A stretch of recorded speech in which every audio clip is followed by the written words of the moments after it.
1,000 ounces of gold held in this person's bank. And then that paper started to get traded amongst people. Now, these goldsmiths realized that only a small fraction of people ever came in to collect all of their gold. So what they realized they could do was actually write out more paper receipts than they had actual gold on reserves. And this was the birth of that fractional reserve lending process. So if they had $100 in gold, they'd loan out up to $1,000 in paper money. Now, goldsmiths also found that they could make extra money by rowing the economy. Now, today we call this rowing the business cycle, where they'll make money very plentiful and easy to get. You can get a whole lot of loans, low interest rate. I mean, it just sounds like a great deal. And then all of a sudden, they flip the switch and call in their loans, make new loans very difficult to get. What this ends up doing, but anyway, what this ends up doing is that some people can no longer pay their mortgage, and so the banks are able to purchase up all of this property or whatever it is that they own at fractions of the dollar that the purchaser had acquired it for. Now, next we're going to talk about the Bank of England.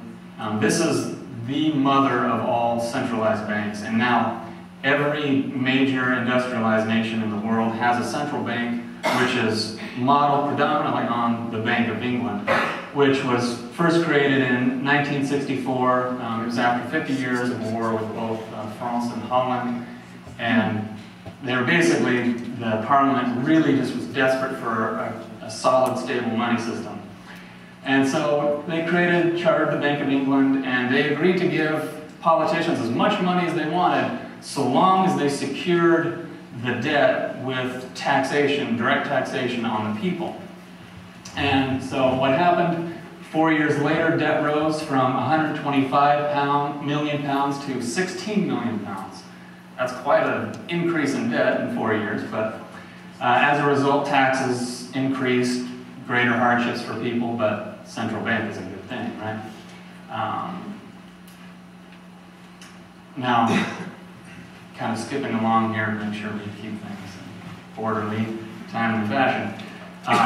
You can't really talk about international banking without talking about the Rothschild family.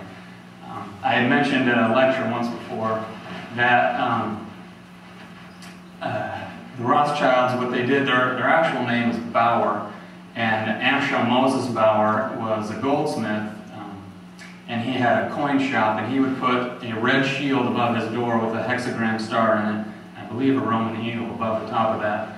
And by the time his son, Amschel Mayer Bauer, inherited the business, he decided, well, let's just change the name to Rothschild, because that's what everyone else knows us as. Because in German, Rothschild means red shield, so they were the red shield firm. Is that me in my pocket? That's kind of, yeah, okay. Anyway, Amschel, the man in the center picture there, he quickly learned that loaning to governments is much, much more profitable than loaning out to individuals, because it's all guaranteed by government debt, or by taxation on the individual, excuse me. And he had 5 sons, and he taught them all the way and sent them out to establish branches throughout the banks of Europe. His first son, Amschel Mayer, 3 Amschels in a row, I don't get it, but whatever. Confusing at family reunions. He stayed in Frankfurt, Germany, which was the head bank. Second son, Solomon, went to Vienna. The third, and by far the most successful son, Nathan, went to London at age 21 in 1798. His fourth son, Carl, went to Naples, and fifth son, Jacob, went to Paris. Now, as I mentioned, Nathan was by far the single most successful one, and I could probably spend a half hour talking about him, but in 1815, Napoleon, you remember him, he had escaped from exile because he was exiled after his first set of wars, and he escaped and he reformed his army back in March of 1815, and then by June 18th of that year, there was the Battle of Waterloo. And what Rothschild did is, he had a very legendary communications network, but he'd set an agent on the north side of the battlefield to get him the information of what happened, what the outcome of this battle was before anyone else. And he actually got the information a full 24 hours before the official British courier brought it to the rest of the government and the masses. But what happened is, after he received the news that, England won, he took up his regular post at the London Bond Market Exchange, and he looked very solemn and sad and kind of eyes downcast, and he started to sell his stock. And as I mentioned, his communications network was legendary, and if Napoleon had won and he was out on the loose, this was going to be big, hard times for the British economy. So as he sold, these investors got nervous, so they started selling rapidly, very feverish pace.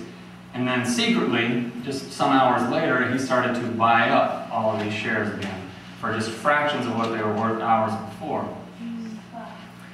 And it's believed by many authors that on this single day that the Rothschild family not only took control of the London bond market, but also of the Bank of England. And at this same year, 17 years after he had been there, he was at a party and he was bragging that he had expanded or grown his original 20,000 pound, what was it called? Stake given to him by his father by 2,500 times.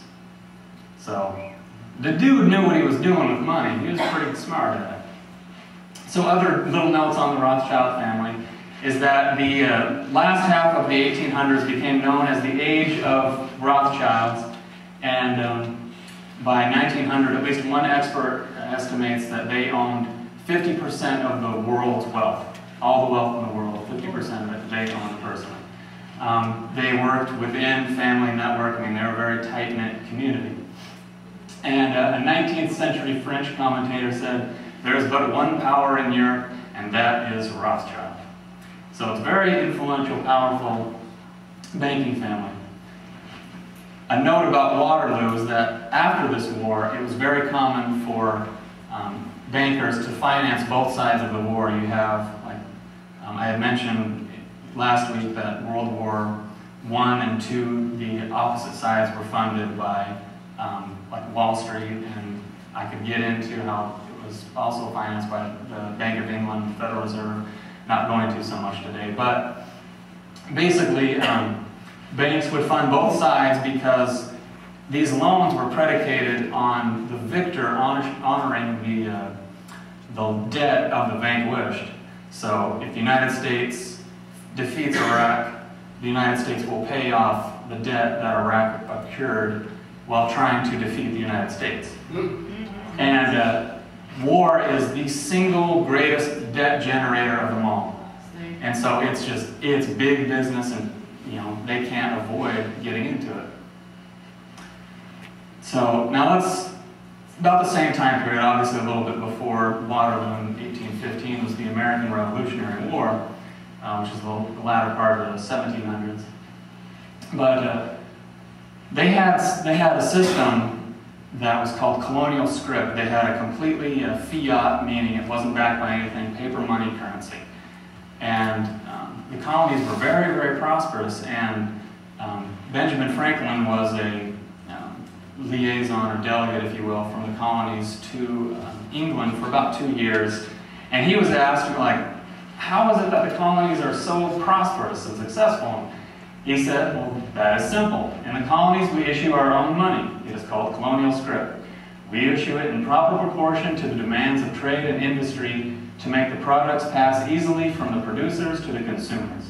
In this manner, creating for ourselves our own paper money, we control its purchasing power, and we have no interest to pay to no one. Now, Parliament and the Bank of England, Europe, they couldn't have this. You have a nation become prosperous and successful while not on this centralized banking scheme. You're going to let this genie out of the bottle. Maybe other people will revolt against it. So what they did is Parliament issued the Currency Act of 1764, which prohibited the colonies from issuing paper money, and it forced all future taxes to be paid in gold and silver coin.